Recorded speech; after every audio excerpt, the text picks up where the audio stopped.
What is up, everybody? Rambling Gamer coming at you today with my top 5 Pokemon to use the eviolite on. So, perhaps you're not aware of what this wonderful little item called the eviolite is in the Pokemon games. Well, allow me to fill you in. The eviolite is a held item that bolsters the defense and special defense of a Pokemon by half of their existing defense and special defense when held. So if your Pokemon has 50 defense and special defense and it holds the eviolite, it actually has 75 defense and special defense. Big whoop, right? An unevolved Pokemon is no match for an evolved one.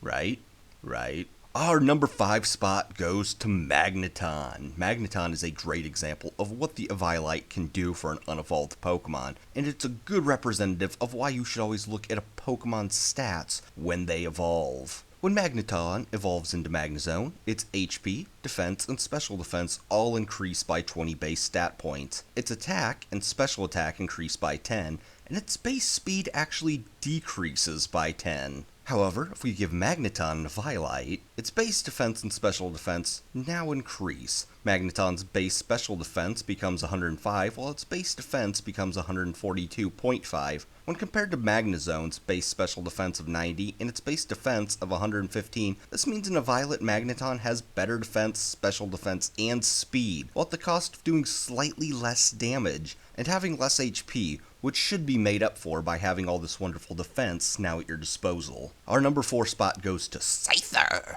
Scyther is both an easy and a hard sell for the eviolite, but first let me say this. Scyther will never be as good as Scizor will be, and this has everything to do with typing. Bug Steel will always be better than Bug Flying will be. Combined with the fact Scizor has its Mega Evolution now, one would have to wonder why you'd even throw an eviolite onto a Scyther. And to that I say, because I can deal with it, bro. When a Scyther evolves into a Scizor, a strange thing happens. Both Scizor and Scyther have the same base stat total of 500. In fact, half of Scyther and Scizor's stats mirror each other. Both of them have the same HP, special attack, and special defense. This is because when Scyther evolves, 40 base stat points are taken out of its speed and redistributed into Scizor's defense and attack. And this is what's unfortunate, because giving a Scyther an eviolite makes its base defense and special defense 120, meaning on paper this thing is bulkier than its evolution.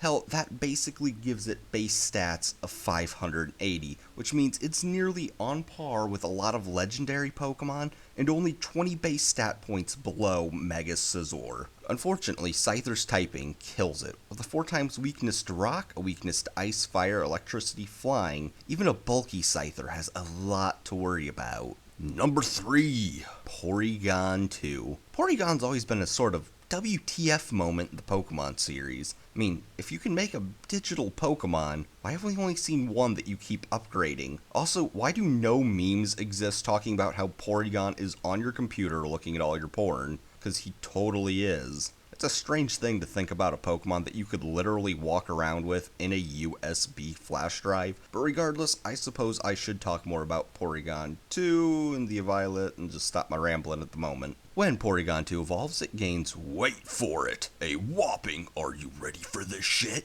20 base stat points. Cool, bro. Porygon 2 and Porygon Z have the same base HP, attack, but then things start getting a little bit screwy. Porygon 2 boasts better defensive stats, while Porygon Z boasts better special attack and speed, with Porygon Z only having 20 more base stat points in its special attack than what Porygon 2 does. The biggest con to using an eviolite Porygon 2 as compared to a Porygon Z is its miserable speed stat. Of course, then one would be left wondering, if Porygon 2 can learn Recover, then which one is in fact better, being able to move first or being able to take hits. Regardless, both of these Pokemon show what a good normal type can actually do. Number 2, Doublade. Doublade is an interesting candidate for the eviolite. When Doublade evolves, it turns into a massive mess that is Aegislash. Aegislash's ability Stance Change changes its form as well as switching up its stats. But just for fun, let's look at the way the stats increase when Doublade evolves. Its HP goes up by an entire 1. Yay. Aegislash gains 40 points in its attack, but only when it's in sword form. And considering you're never going to be put into a position where you're probably attacking in shield form, it's just easier to say that Aegislash will always have 40 more base stat points in attack than what Doublade does. Now defense is where it gets interesting. Aegislash and Doublade have the same base defense of 150, meaning an Eviolite Doublade will always have higher base defense than what Aegislash will. Aegislash has nearly double the speed of a Doublade. This isn't actually great though, because both of them have horrible speed. And now we come over to the problem stats. Let's start with Special Attack. Special Attack isn't ever going to be an option for a Doublade.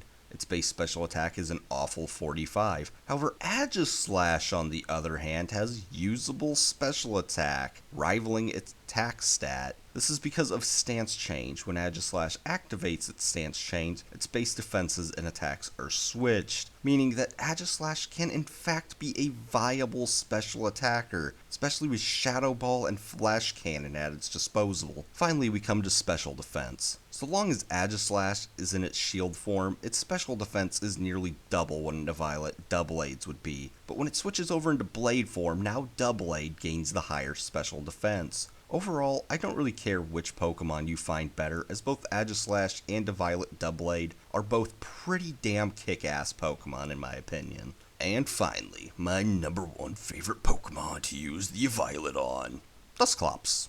Dusclops has a base defense and special defense of 130.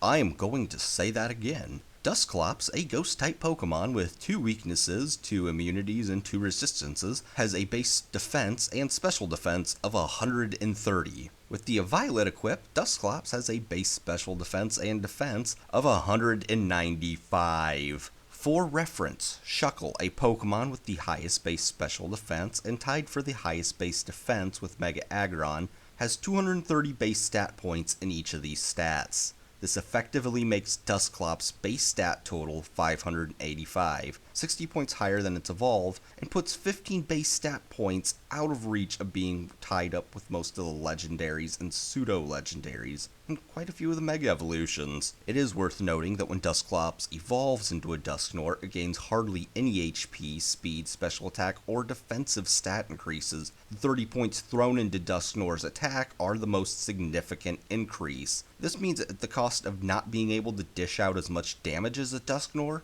and a Eviolite Dusclop is significantly more of a threat than what a Dusknoir is. Well guys, this has been my list. I do want to remind you that when I made these, only Scizor had its Mega Evolution. I'm not sure if any other of these Pokemon will be gaining Mega Evolutions, but if they do, I'm still going to use the Eviolite on these Pokemon. I like them, and I see no reason to not use them when they're better than half the other Pokemon out there. Anyway, if you did like this video, why not leave a like rating? If you do like this kind of stuff, I'll have some annotations up. You can check out some more of my other videos. If you like them, why not subscribe? This has been Ramblin' Gamer. Until next time, watch out for bears.